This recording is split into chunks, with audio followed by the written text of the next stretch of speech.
Right now, 2 police officers in Lafayette are on leave after they shot a person accused of stabbing his father. This all began with a disturbance call at the home near Baseline Road and Highway 42 just before 3 yesterday morning. When officers got there, they saw the son stabbing his father. Police say they tried to get him to stop but ended up shooting him. That was less than 5 minutes after the 911 call came in. The father and son were both taken to the hospital. We're working to get an update on how they're doing. Officers say they'll recommend criminal charges for the son. A critical response team in Boulder will investigate the shooting, and the officers are on administrative leave, which is standard protocol.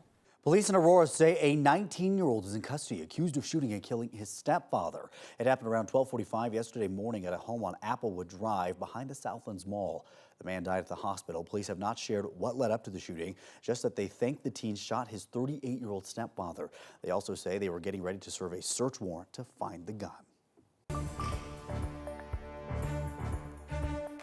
New overnight in the Israel-Hamas war, the United Nations says a second aid convoy is now in Gaza. It brought food, water, and medical equipment that people need badly there. Right now, the White House is asking Israel to delay a ground invasion of Gaza, trying to buy time to get hostages out and bring in more humanitarian aid. Israel has already launched more airstrikes in Gaza today. The whole world is feeling the effects of this war, including in Illinois, where a 6-year-old boy was killed in an anti-Islamic attack. Police say the family's landlord went into their home and stabbed that little boy. Last night, the community came together to hold a vigil for him. The boy's mother is now out of the hospital, and the suspect is charged with a hate crime. Right now, investigators in Detroit are trying to figure out who killed a synagogue president outside of her home. Police say Samantha Wool was stabbed multiple times. Investigators say there is no evidence to suggest the killing was motivated by anti-Semitism, but they still have not identified a suspect or possible motive. And Corey, here in Colorado, leaders are truly worried about a growing number of hate crimes across our state. 9 News reporter Courtney Yoon joins us live now. And Courtney, new numbers show the highest number of hate crimes ever recorded in Colorado.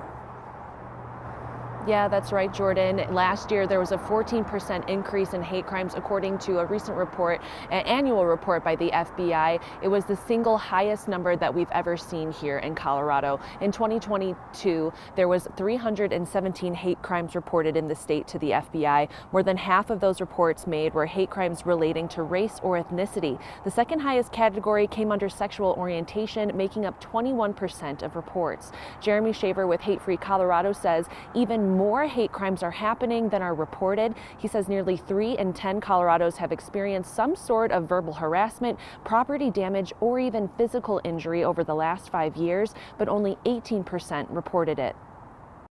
So hate crimes that are anti-sexual orientation or anti-gender identity, we're seeing some of the really divisive rhetoric happening in the country, having an impact on how people relate to the LGBTQ community. The increase in hate crimes is also coinciding with an increase of reports submitted to the FBI. Shaver says that law enforcement agencies are doing a better job of catching these incidences and also providing resources to victims. Jordan. All right, Courtney, we appreciate your reporting. Now, experts say one thing to keep in mind is that hate crimes don't just happen. They say it often starts with dangerous rhetoric. The director of the Center for Media, Religion, and Culture at CU Boulder says the way that people are responding to the war in Israel and Gaza is often problematic, especially when it comes to politicians. He says he's seen a lot of them spread rumors without actually fact-checking, and he's also seen politicians spread ideas rooted in hate. These are senators who are using language and rhetoric that they know is inflammatory, is incendiary, but they continue doing it. And it continues. Marco Rubio said, respond disproportionately. Nikki Haley said, finish them. Governor DeSantis said, all Palestinians are anti-Semitic. Says when people see things like that, they start to spread it as well, and those ideas are what can end up leading to hate crimes. He says it's important for everyone to first check that something is accurate before they share it and lead with empathy instead of hate. It's 6:06 right now, and today House Republicans are set to go back to the drawing board in their search for a House Speaker. Representative Jim Jordan is out of the running after several failed votes. Now there are 9 new candidates trying to win the seat. Tonight, House Republicans will meet to try to narrow that down to 1. If they can agree, the whole House could vote as soon as tomorrow. In the meantime, several lawmakers who opposed Jordan's speakership say they're dealing with death threats now. Colorado Congressman Ken Buck says he's received multiple threats and told NBC News He's being evicted from his local offices because of his votes.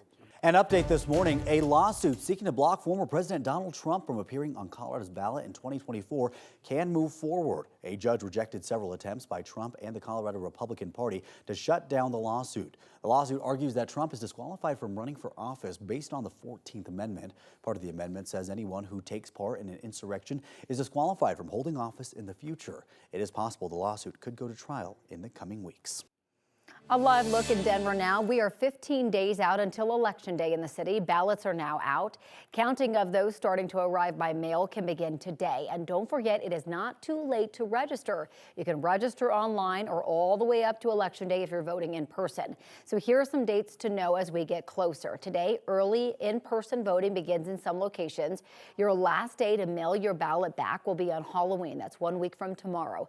After that, you have to take it and put it in a drop box. The deadline to vote in person is 7 o'clock election night. You can find more information about how to vote in your county at govotecolorado.gov. Before you fill out your ballot, 9 News and our partners at the Denver Gazette are hosting a debate on the statewide question Proposition HH, that proposal to use Tabor money for property tax relief. You can watch live tonight at 7 o'clock. Our Marshall Zellinger will moderate that debate. Now, one thing to note, it will only be streaming. You can watch it live on our 9 News app, 9 News Plus, as well as the Gazette platforms.